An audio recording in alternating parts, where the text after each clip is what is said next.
What's going on, everyone? Daryl Andrews here, Coach D. And I am coming back to you as promised with a follow up from my last live session where I talked about Dr. Daniel Goleman's work in emotional intelligence. Now, I know that there's a lot of people out here teaching this subject. I am not the house expert on it, but being in the people business, we've trained on it quite frequently personally and also have trained a lot of organizations on this. I personally believe, and I said this in my last session, that emotional intelligence is probably a little bit more important than intelligence quotient. In other words, EQ to me is almost more important than IQ. And let me explain why. Um, you could have a tremendous IQ, and we need that. We need smart people doing smart things, making smart decisions, creating smart new ideas and innovation. But what we need more than that is we need people who understand how to interact with people. To me, as a nation, an industry across the board, we are just falling short when it comes to human interactions. We see it in so many spheres. We see it in the workplace. My God, we definitely see it in politics. I just remember when I was a kid, you know, the politicians were civil. They had differences of opinions, but Republicans weren't bashing Democrats and Democrats were not bashing Republicans. They were just focusing on the issues. It was the issue, not the person. Let's jump ahead all these years later. It's the person. People are trying to uncover garbage on the person, trash. Instead of talking about the issues, what they're doing is looking for everything they can do to bash the human being. That's a lack of emotional intelligence to me. Sorry if you're out there and that's what you're doing. I'm telling you, that's not intelligence. And what it's creating is a nation of acrimonious people. Look the word up. That's what we're creating. A nation of people who just don't know how to interact with people. I'd rather bash you if you don't agree with me than to intelligently have a conversation about what we disagree with. So you see it on social media, you see it on, in interviews, you see it on reality shows, you see it in the workplace. Because you got to keep in mind what we do in society carries over into every aspect of our lives. All right. It really does. It impact it really it struggles. It's a struggle. And so you got people who you know um can are bright enough to build something, but don't have the intelligence to maintain it by dealing with people because you need people. Um, the reality is you need people um who can, I'm sorry, I'm having some tech issues right here. People who could know how to deal with people. So I want to talk about this emotional intelligence a little bit more and talk about one area of it. Okay. And that is again from Dr. Daniel Goleman's work. And that area is called self-regulation. Now, again, if you're owner of an organization, if you're head of an organization, if you're a manager, if you're a leader, or just this is kind of information you want to share with people because we all know it to be true. One of the challenges we find, however, is we look at other people, we don't look at ourselves. So, oh yeah, I hear what coach is saying, and you're thinking about your spouse, or you're thinking about your friend, and you're thinking about other people. Then the reality is somebody else can listen to this and be thinking about you. You may be the one that's lacking in emotional control and don't even know it because the average person that has this challenge don't even know they have it. They think it's just who I am and the way that I do things. And the reality is that that person doesn't understand that no, we're not who we are. I said this last time, it's who we become. You know what I mean? Like you see me today, I was that argumentative person over everything. And I was a kid, I can argue with the best of them. I mean, literally. And I grew up in a world where there wasn't just arguing, but you put your hands up and prove yourself when you argue it. But you see me today as a man, I don't operate like that no more. It's kind of like what the Bible says, what Paul says, when I was a child, I thought like a child, and I acted like a child. But when I became a man, I put off childish ways. Some people have never done that, you know. In one way, you can tell that if a person is a full grown adult but have childlike emotions. Other words, things don't go their way. And instead of negotiating it or having conversations with people, what they do is they want to prove to this person that you're wrong and I'm right.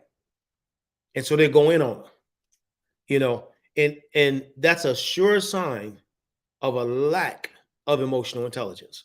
That I can't have a conversation or a disagreement with a person.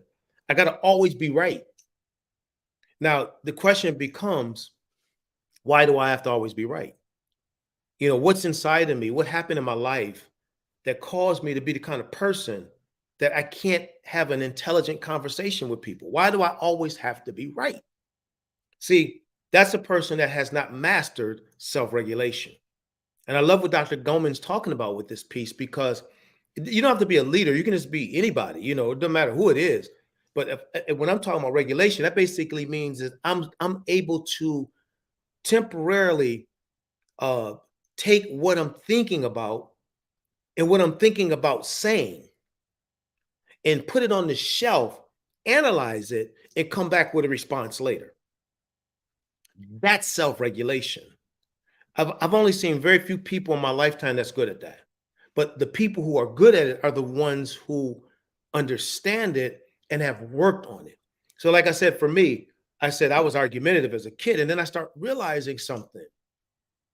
People tolerated me, but they didn't want to do nothing for me, you know, with the exception of those who really cared, that was willing to go in and say, okay, this kid is just needs some help, you know. But a lot of people will just tolerate you.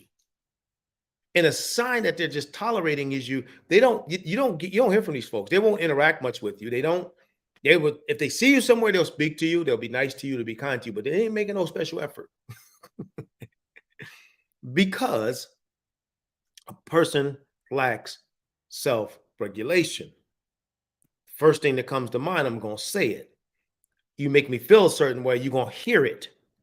And I'm gonna tell you something, in business and industry and workplace and families across the board, lack of self-regulation is equal to problems. Because now I can't even have an intelligent conversation with you, because if I say something, I know what it's going to end up as. It's going to be a backlash. It's going to be a proving you wrong, you know. And I'm saying this because I see this a lot with my customer base, how people are in the workplace and they have certain people in the job that they can't even, you know, let's say if we want to make an organizational change, you got to tiptoe when you're telling this person, you know, because that person is going to end up blasting and going against what you want because they want what they want. We need to grow up. We need to grow up as a society. We need to grow up within our organizations. One of a sign of a mature organization is when people write this statement down. You know, I'm not doing a seminar, but it's a good quote. When people can agree to disagree agreeably. Hear what I'm saying? Agree to disagree agreeably. So with self-regulation, let me give you a couple of tips. And this is for practice, okay? All right. Now, if you're a person who has a tendency to respond quickly to things based upon emotions, because I feel a certain way, fight yourself. Say to yourself, no, I'm not doing this anymore. This is the way I've been for too long. I'm not going to respond that way anymore. So what am I going to do if somebody says something that I think is maybe slightly offensive or I don't agree with them? I'm going to contemplate it. Okay. Let me think about that. Now, just think about that one little statement. Let me think about that. Okay. So when I say let me think about that. So guess what now? What I'm doing, I'm putting the power back in my hands. I'm not responding to the situation. I'm thinking about it. Now we're going to Dr. Benjamin Bloom's work on Bloom's taxonomy, highest levels of critical thinking. I just got a contract to do critical thinking in Pennsylvania. I'm looking forward to that because now it's like, how do we think about things, man? How do I respond? Because I thought this out. Self-regulation, you have to stop being a quick to respond person. Please write that down as a note if you're a note taker. Quit being a quick to respond to everything person. Think things out. See, that's what children do. They something happens and they boo boo boo boo boo. They're kids. They don't know any better. They haven't matured to the level of thinking that you and I should be at this point. So they're gonna, if they get upset, they're gonna let you know about it. They're gonna sit in the corner. They're gonna pout. They're gonna do all these things because they're kids. But if I'm 30, 40, 50 years old and I'm still doing that, something wrong with that. You know, at some point in life, we have to mature so we can have good relations in the workplace. We can have good relations from leader to staff, staff to leader. We can have even civil political debates. I would probably fall over backwards if I saw civil politics because it's morphed into this trash talking converse. I don't feel comfortable about it because I'm like, I don't want to vote for anybody. You bashing me, I'm bashing you. They're both bashers. And so who's going to be the best person when it comes to issues? Why can't we just address the issues? So if you see somebody that's overly using negativity against a person, don't vote for that person because that person is not telling you what they're going to do to help you, to help us. We put politicians in office to represent us, not us catering to them.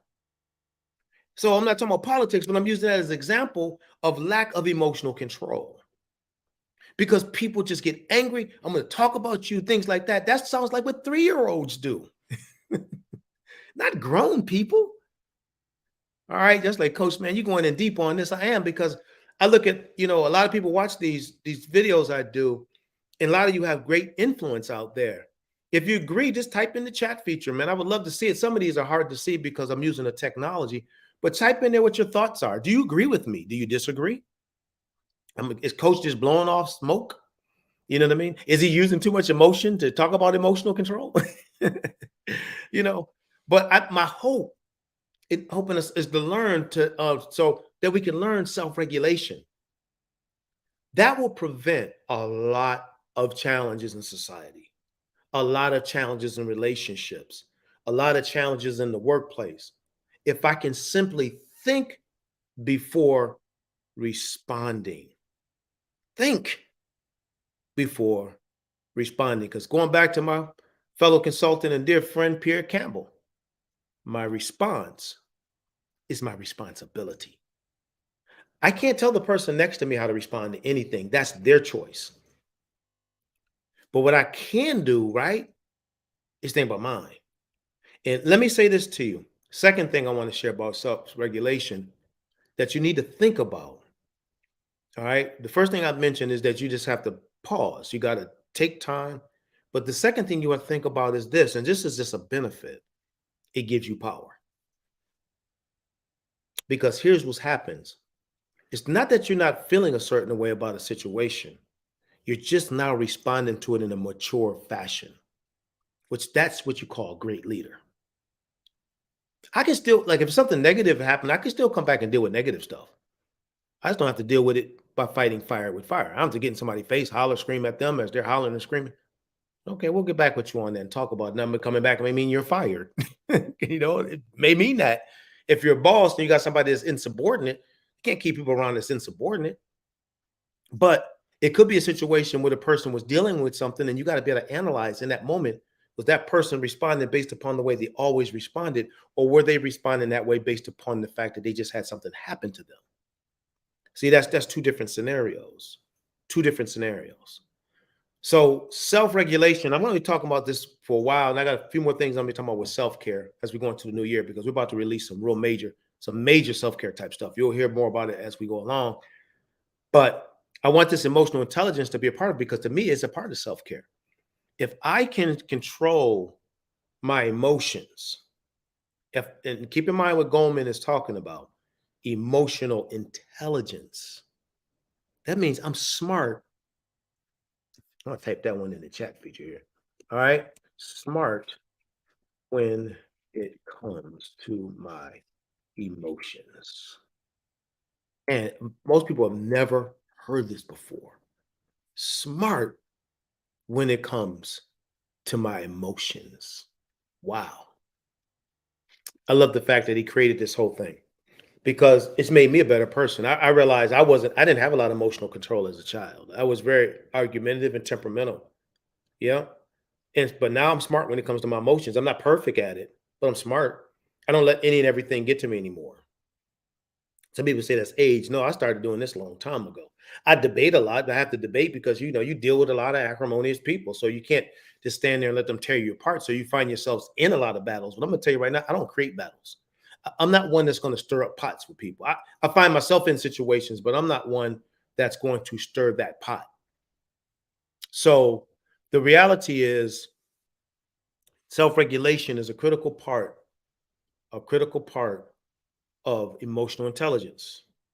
And the more you can self-regulate, all right, the more you'll be able to have intelligent and meaningful conversations and relationships with people because you will be in control of your emotions instead of your emotions being in control of you. We got more to talk about when it comes to this. Take care. Reach out to me if you have any questions.